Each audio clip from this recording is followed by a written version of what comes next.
Buongiorno, buongiorno amici, ragioniamoci sopra, Radio Libertà con voi Giuliano Zulin per parlare sempre dei nostri temi più cari, ovvero la riforma federalista autonomista dell'Italia, un percorso iniziato molti decenni fa, anzi qualche decennio fa, non molti, molti anni fa, ma decenni fa, dove, come al solito quando si arriva al dunque c'è sempre una resistenza. L'abbiamo visto che la resistenza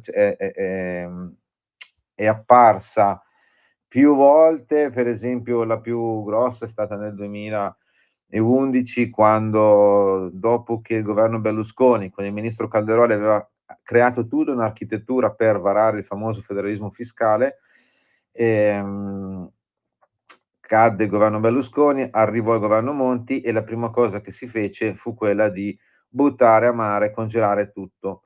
Salvo poi riprendere in mano una legge, di Calderoli, del ministro Calderoli e comunque del governo Berlusconi, del periodo 2008-2011, che è entrata adesso a far parte fissa del PNRR e si tratta dell'attuazione del federalismo fiscale. Federalismo fiscale che dovrà essere, approvato entro il primo semestre dell'anno prossimo, cioè entro 1 anno, e poi entrare in vigore, dal 1° gennaio 2027. Questo fa parte di uno degli obiettivi scritti dentro il famoso piano di ripresa e resilienza portato avanti dal governo Conte 2 e soprattutto certificato, firmato, controfirmato poi e modificato dal governo Draghi, dove, diciamo erano presenti tutti i partiti eccetto Fratelli d'Italia. Fratelli d'Italia che poi fine 2022 gestisce l'attuazione del PNRR, prima col ministro Fitto e adesso con il ministro Foti, che non ha tuttora cambiato questo, obiettivo, perché chiaramente è cambiato il mondo in questi 4 anni e non è stato e alcune obiettivi, destinazioni d'uso, voci di spesa sono state dirottate da altre parti, quelle più improduttive sono state ridotte e i soldi sono stati destinati ad altro. Adesso per dire i famosi 20, 25 miliardi che il governo recentemente ha, trovato per aiutare a venire con dei, rimborsi, ristori, vedremo come sarà definito poi le modalità di intervento, di aiuto nei confronti delle imprese che magari soffriranno, per l'aumento dei dazi, che comunque per ora sono al 10% e non più al 20 dopo la, sospensione per 90 giorni decisa da Donald Trump, che però vedremo adesso tra l'altro, domani, dopodomani arriva a Washington, Giorgia Meloni, vedremo poi cosa succederà. Detto questo, perché poi alla fine vedete che, tutto si tiene come sempre, dicevamo appunto che c'è questo obiettivo del 2026 e fra gli obiettivi del 2026, c'è la Commissione per l'attuazione del federalismo fiscale che ha, ovviamente effetto delle audizioni, no, fra queste audizioni c'è stata quella dello Svimez, che è di fatto una specie di centro studi per il Mezzogiorno, che un tempo aveva chiaramente quando c'era la Cassa per il Mezzogiorno, cioè adesso chiaramente è molto più, ripeto, è più o meno, non so, un think tank, centro studi. Non voglio dire da che parte sta politicamente perché non vorrei offendere nessuno, ma, sicuramente non è amico, del centrodestra e mi fermo qui, perché, non è corretto andare a sfrucugliare, ma è corretto, anzi è legittimo andare a leggere la loro, relazione che hanno presentato appunto pochi giorni fa in audizione alla Commissione per l'attuazione del federalismo fiscale, dove in sostanza raccontano questo percorso che si dovrà, portare avanti per arrivare appunto a centrare uno degli obiettivi inseriti nel PNRR, ovvero il famoso federalismo fiscale. Di cosa parliamo? Allora, innanzitutto è utile leggere questo documento, al di là per capire le loro idee, ma anche perché spiegano un po' di cose, no. La prima è che, in poche parole, le regioni in teoria con il federalismo fiscale, adesso hanno dei trasferimenti statali, no, beccano dei trasferimenti per esercitare le loro funzioni. Con il federalismo fiscale saranno sostituiti questi trasferimenti da compartecipazioni regionali a tributi erariali. Cioè, cosa vuol dire? Che adesso la regione dice: "Cavolo, per il trasporto pubblico locale mi servono 50.000.000 l'anno", e lo Stato invia 50.000.000. Con il federalismo fiscale quei 50.000.000 devono emergere da tributi raccolti nel territorio. E di che tributi parliamo? Allora, in base a siccome poi questa attuazione del federalismo fiscale della legge del 29 del 2009 poi si rifà a un, decreto legislativo del 2011, insomma non vi sto a tediare, però insomma i tributi sono l'addizionale regionale all'IRPEF rimodulata in misura tale da garantire al complesso delle regioni a statuto ordinario entrate corrispondenti al gettito assicurato dall'aliquota di base vigente e ai trasferimenti statali soppressi. Quindi ci sarà una corposa parte viene da una addizionale regionale che verrà rimodulata. Quindi adesso di solito l'addizionale regionale magari va da 0,2, 0,3, 0,5, 1, sarà più larga in teoria per permettere delle entrate certe e sicure alla, regione per svolgere il proprio ruolo, il proprio compito. Poi, oltre all'addizionale regionale, ci sarà la compartecipazione all'IVA che verrà determinata non più sulla base della spesa storica, ma parametrata al fabbisogno corrispondente ai LEP. Attenzione, non l'avevamo ancora nominato, dopo 6 minuti rotti, LEP, poi ne parliamo. Altre, diciamo, entrate sono le quote di un fondo perequativo istituito e alimentato dal gettito prodotto da una compartecipazione al gettito IVA determinata in modo tale da garantire in ogni regione il finanziamento integrale delle spese per l'erogazione dei servizi essenziali, ovvero sanità, assistenza, istruzione, quota capitale del trasporto pubblico locale. Ehm allora, lo SVIMEZ dice, no, praticamente questo è un cambiamento che consente di responsabilizzare le regioni nella gestione delle risorse pubbliche, promuovendo maggiore trasparenza, come diciamo sempre noi, efficienza e una più stretta coerenza tra responsabilità di spesa e capacità di entrata. A decorrere del 2027, si legge in questa relazione dello SVIMEZ presso la Commissione per l'attuazione del federalismo fiscale, le fonti di finanziamento delle regioni per l'erogazione dei LEP nelle materie della sanità, assistenza, istruzione e trasporto pubblico locale, ovviamente non in tutto per quanto riguarda il trasporto pubblico, dovranno essere costituite da entrate di tipo tributario opportunamente rimodulate e eventualmente perequate.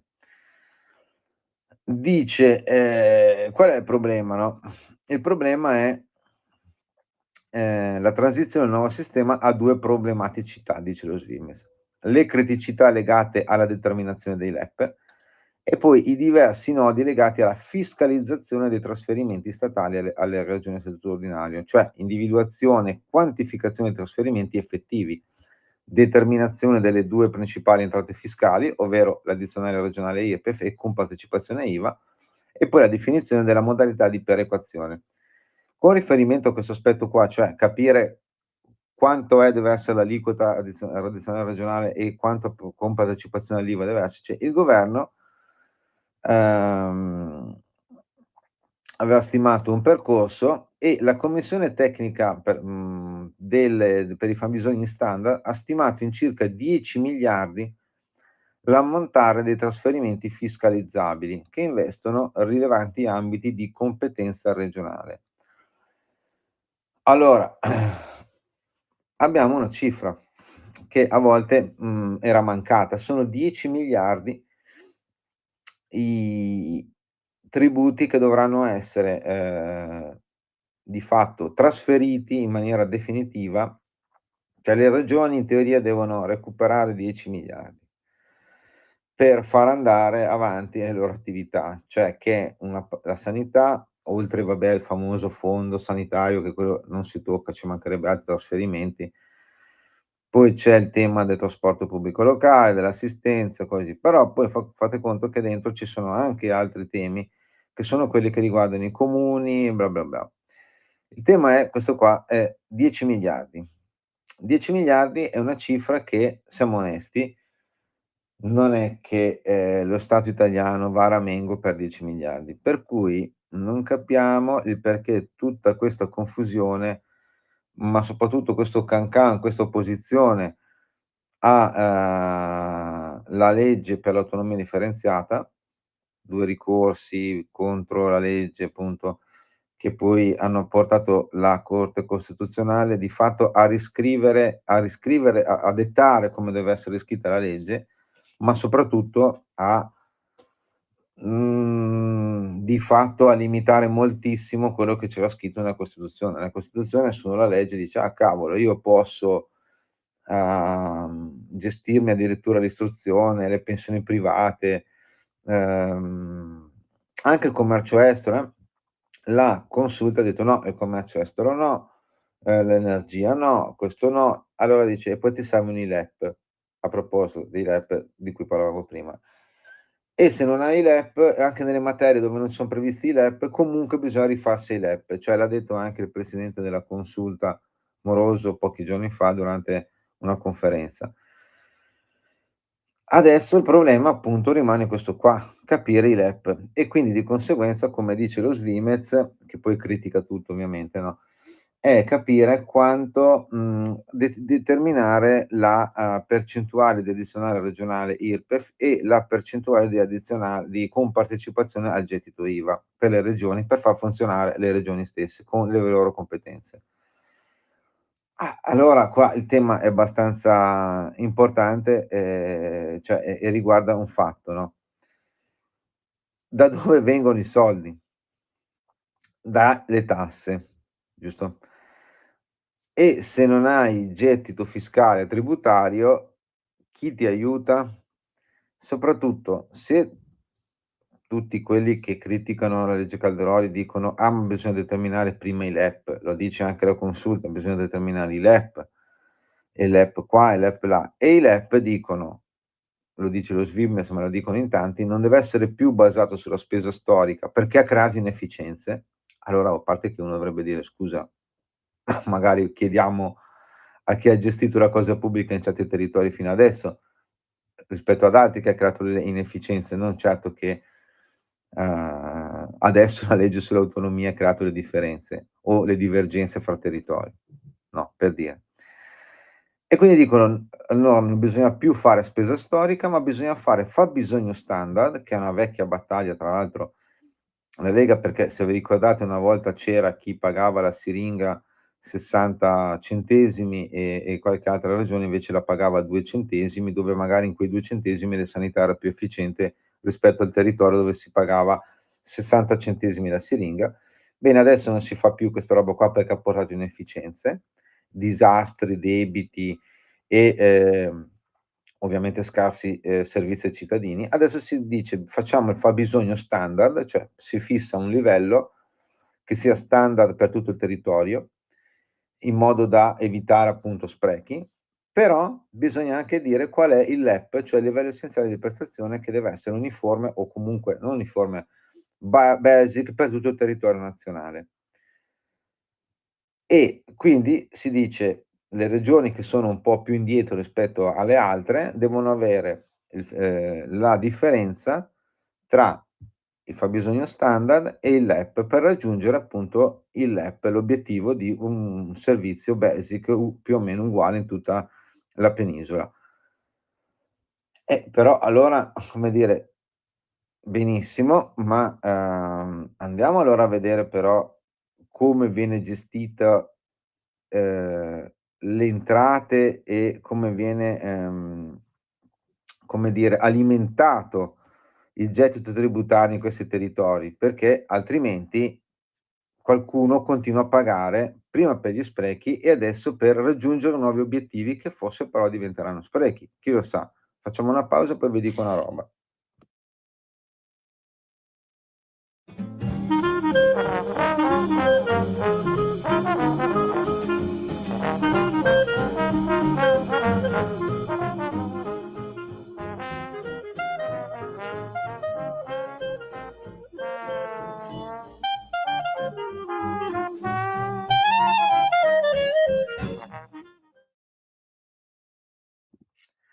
Rieccoci amici a Ragioniamoci Sopra, Radio Libertà, Giuliano Zolin con voi. Dicevamo appunto che il federalismo fiscale manca 1 anno per l'attuazione, o comunque per scriverlo perché è uno degli obiettivi del PNRR. Molte critiche ovviamente, ci mancherebbe altro che non ci siano. Vabbè, a parte che le critiche in teoria non so perché ci siano, in quanto, sia M5S che PD hanno sostenuto questa riforma, inserita nel PNRR appunto, cioè l'attuazione del federalismo fiscale, che è una vecchia legge del 2009, scritta tra l'altro dallo stesso ministro Calderoli, che adesso vorrebbe portare avanti appunto l'autonomia differenziata. Ma, dicevamo appunto che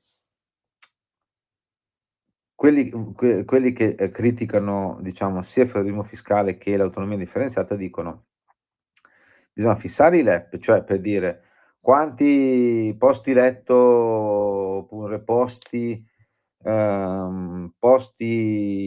per un viaggiatore nel trasporto pubblico locale deve esserci un territorio. Perché si dice che per esempio, no, ci sono molti più posti, chilometro, nel nord rispetto al centro-sud, e uno dice: "Benissimo, ma, i soldi non è che qualcuno li ha regalati al nord o li ha tolti al sud, anzi, quindi può essere che magari qualcuno li ha spesi male o soprattutto non li ha spesi, chi lo sa." Ma dicevamo, il federalismo fiscale dice, tu regione dovrai avere una compartecipazione IRPEF, addizionale regionale IRPEF, che sarà tarata chiaramente in base anche alle esigenze e alle cifre in ballo. Si è parlato 10 miliardi per alcune voci, poi insomma anche essere di più, che non è che son soldi in più presi al cittadino, mi raccomando, sono soldi che lo Stato centrale in teoria avrà meno, che però in teoria avrà anche meno competenze.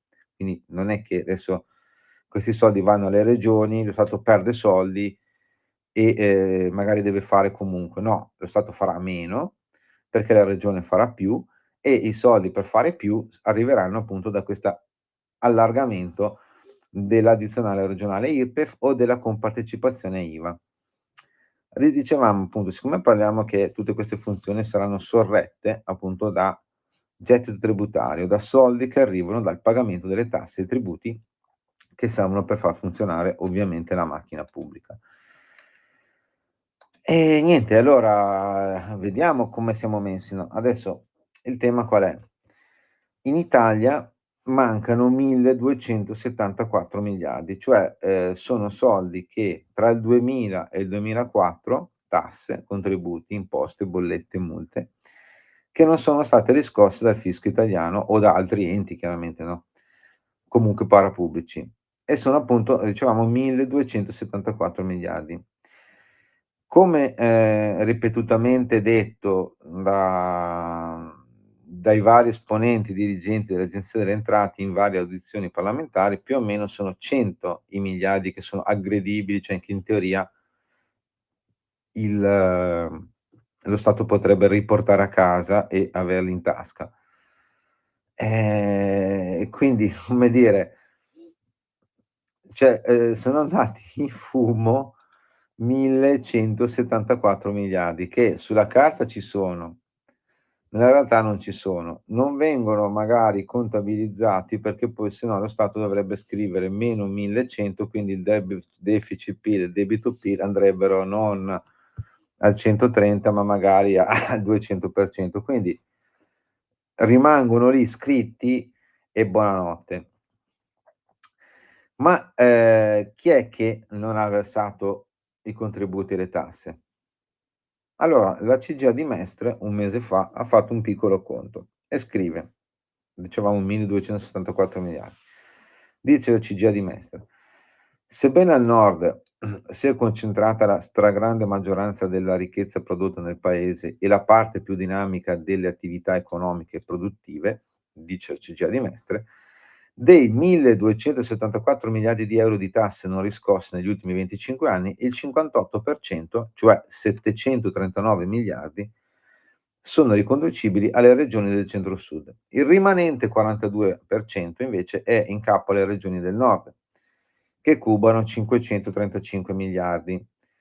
non versati. Prendendo come riferimento il dato pro capite, ah no, ecco sì, paradossalmente vi dico questo, praticamente se andiamo anche a spezzettare il nord, abbiamo più o meno 355 miliardi dal nord-ovest non pagati in 20 anni, mentre al nord-est siamo a 179 miliardi. Nord insieme, dove c'è chiaramente, sappiamo tutti, la stragrande maggioranza della ricchezza del PIL prodotto, bla bla bla, nonché anche il gettito IVA prodotto, in sostanza, ribadiamo 58%, cioè 739 miliardi non sono stati riscossi al sud, centro-sud, 535 miliardi non sono stati riscossi al nord. Ma se poi andiamo a vedere anche la, classifica, no, cioè ovviamente è una classifica che ha fatto la CGIA di Mestre, non è che adesso è la Bibbia, però è interessante, nel senso è uno strumento sempre in più per capire, no, e per ragionarci sopra. Tasse e contributi non riscossi dal 2000 al 2024, dati al 31 dicembre, CGIA di Mestre. Vediamo per regioni come sarebbe la classifica. Allora, il Lazio è la regione che ha più debiti da riscuotere, 226 milioni, che sono più o meno, se vogliamo, siccome quando c'è il debito pubblico si fa sempre dire quanto debito pubblico c'è per ogni cittadino, no? Che si dice siamo a 53 mila euro, insomma, praticamente il debito da riscuotere pro capite in euro nel Lazio sono 39.673, cioè vuol dire che nel Lazio ci saranno ovviamente tantissimi cittadini onesti, che son più che onesti, che sono in regola con, versamenti di tributi, contributi e tutto, e poi ce ne sono altri che invece non sono in regola, che hanno alzato la media a tal punto che 39.000 o in teoria un cittadino del Lazio, un contribuente del Lazio mediamente in 24 anni non ha versato 39.673 €, che sarebbe un debito da riscuotere con il fisco.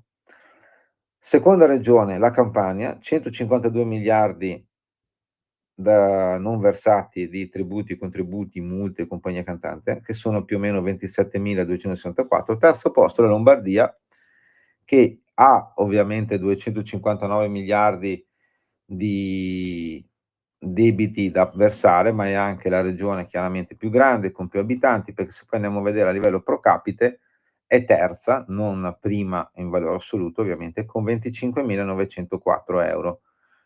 Quindi anche qua non è che stiamo a dire il nord, il sud, noi facciamo prima quello macro, dove diciamo che il 58% dei debiti non versati viene dal centro-sud, 700 e abbiamo detto più o meno però ecco notiamo che dopo arriviamo al finale, sommo 700 e adesso ve lo ridico, che me ne son perso la cifra, 739 miliardi. Stiamo parlando di una classifica fatta dalla CGIA di Mestre. Poi scendiamo, c'è il Molise che ha un piccolo debito in valore assoluto di debiti di multe e tasse non pagate, cioè 5.900.000.000, ma in termini pro capite sono un'esagerazione, 20.469 € pro capite. Poi seguono le Marche, l'Emilia Romagna, la Calabria, l'Abruzzo, la Liguria, Sicilia, Toscana, Puglia, Piemonte. Andiamo a vedere le ultime 3. Chi sono, tra virgolette, ehm, i più virtuosi con il fisco? Sono le 3 regioni, fatalità a statuto speciale, ma a statuto speciale soprattutto del nord Italia, ovvero Valle d'Aosta, terzultima, Friuli Venezia Giulia e Trentino Alto Adige, che è la più virtuosa. Il Trentino Alto Adige, faccio un conto banale, adesso prendo una calcolatrice e faccio un conto banale così. Praticamente, il Trentino Alto Adige sono 6.964 € di debito da riscuotere da parte del fisco per cittadino del Trentino Alto Adige, che se lo dividiamo per 25 anni sono, cioè ogni anno in teoria nel Trentino Alto Adige c'è, il contribuente che dovrebbe versare 278 € ma non al fisco, ma non li versa. Se andiamo a vedere invece nel Lazio, 39.673 € il debito da riscuotere pro capite diviso 25 anni sono 1.586 €. No, adesso noi stiamo parlando di tutto qua perché lo riepiloghiamo. Siccome il federalismo fiscale, che è un obiettivo del PNRR, dovrebbe essere, approvato entro il primo semestre del 2026 e poi entrare in vigore da gennaio del 2027 perché è appunto scritto nel PNRR, l'Unione Europea ci darà dei soldi per il raggiungimento di questo obiettivo, obiettivo messo nero su bianco dal governo Conte 2, dal governo Draghi e dal governo Meloni, quindi nessuno può dire che è nessuno può, come dire che non è suo quel provvedimento lì perché sono passati sopra tutti, no. E questo chiaramente, il federalismo fiscale dice: le regioni avranno, lo dice la parola stessa, avranno delle gestioni che non saranno più determinate da trasferimenti pubblici, ma da tributi propri, che non vuol dire più tasse, come chiede a volte la sinistra, come avevamo detto che Giuliano Amato ha detto: "Volete l'autonomia, aumentatevi le tasse". No, non è quello, ma è che lo Stato diciamo rinuncia a qualche competenza, a qualche gestione di pubblica e la passa alle regioni, le quali regioni ovviamente avranno dei soldi in più da fissare con i LEP e tutto quanto, ma, ragazzi, cioè qua se le tasse la gente non le versa o lo Stato non le riscuote, c'è un problema, no, perché poi dopo, al di là che sia nord, centro, sud, come mantieni, come fai andare avanti la macchina pubblica? Col debito che siamo a quasi 3.000 miliardi di euro. A proposito di che l'autonomia, diciamo sempre la madre di tutte le riforme. Chiudiamo con i numeri in valore assoluto, no, perché appunto come si manterrà questo federalismo fiscale se magari il contribuente non versa o se lo Stato, il fisco non incassa o non è in grado di incassare, non per cattiveria, ci mancherebbe altro, o per ma magari non ha gli strumenti, i tempi, manca il personale, qua non è che diamo colpe a nessuno, analizziamo i fatti.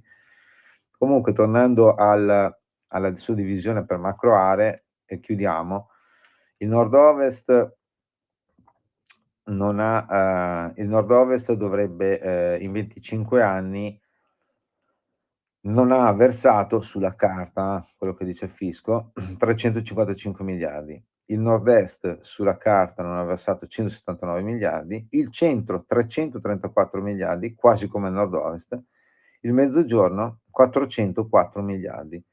404 miliardi che è la cifra in valore assoluto più alta di tutte le 4 macro aree, cioè ovvero nord-ovest, nord-est, centro e mezzogiorno. Sono elaborazione ufficio studi CGA su dati de Il Sole 24 Ore, Agenzia delle Entrate, riscossione.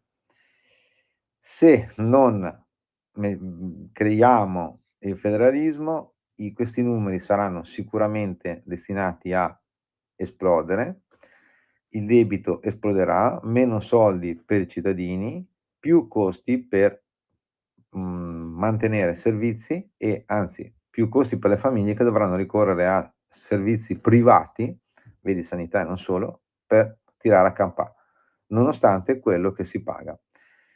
L'autonomia, come sappiamo, è la medicina che cura tutto. Ragioniamoci sopra, Radio Libertà, Giuliano Zulin, ci sentiamo la prossima settimana. Buona Pasqua intanto e come sempre buona autonomia a tutti.